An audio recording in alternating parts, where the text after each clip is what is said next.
A Course in Miracles, Chapter 14, Section 8, The Holy Meeting Place. In the darkness you have obscured the glory God gave you and the power he bestowed upon his guiltless Son. All this lies hidden in every darkened place, shrouded in guilt and in the dark denial of innocence. Behind the dark doors you have closed lies nothing, because nothing can obscure the gift of God. It is the closing of the doors that interferes with recognition of the power of God that shines in you. Banish not power from your mind, but let all that would hide your glory be brought to the judgment of the Holy Spirit, and there undone. Whom he would save for glory is saved for it.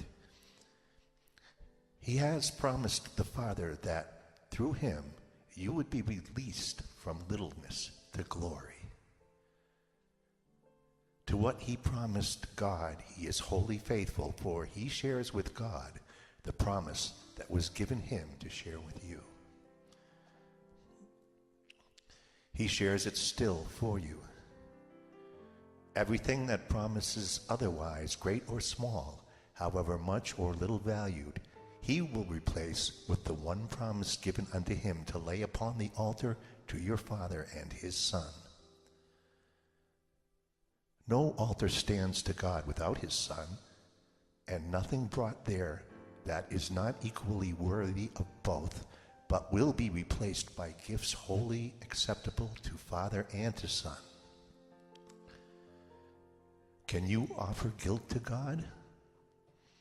You cannot. Then offer it to his Son, for they are not apart, and gifts to one are offered to the other. You know not God because you know not this. And yet you do know God, and also this. All this is safe within you, where the Holy Spirit shines. He shines not in division, but in the meeting place where God, united with his Son, speaks to his Son through him. Communication between what cannot be divided cannot cease. The holy meeting place of the unseparated Father and his Son lies in the Holy Spirit and in you. All interference in the communication that God himself wills with his Son is quite impossible here. Unbroken and uninterrupted love flows constantly between the Father and the Son, as both would have it be, and so it is. Let your mind wander not through darkened corridors away from light's center. You and your brother may choose to lead yourselves astray, but you can be brought together only by the guide appointed for you. He will surely lead you to where God and his Son await your recognition. They are joined in giving you the gift of oneness, before which all separation vanishes. Unite with what you are. You cannot join with anything except reality. God's glory and his Son's belong to you in truth. They have no opposite, and nothing else can you bestow upon yourself. There is no substitute for truth, and truth will make this plain to you as you are brought into the place where you must meet with truth. And there you must be led through gentle understanding, which can lead you nowhere else. Where God is, there are you. Such is the truth. Nothing can change the knowledge given you by God into unknowingness. Everything God created knows its creator.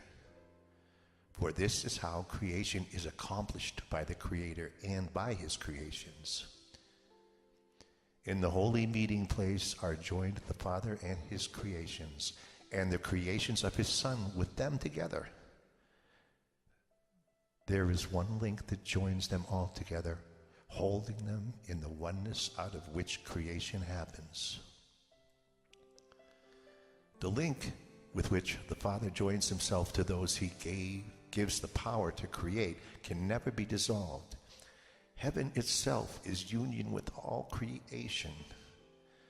and with its one creator. And heaven remains the will of God for you. Lay no gifts other than this upon your altars, for nothing can coexist with it.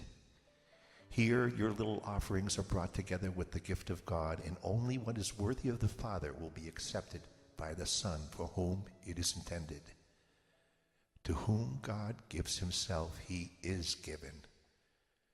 Your little gifts will vanish on the altar where he has placed his own.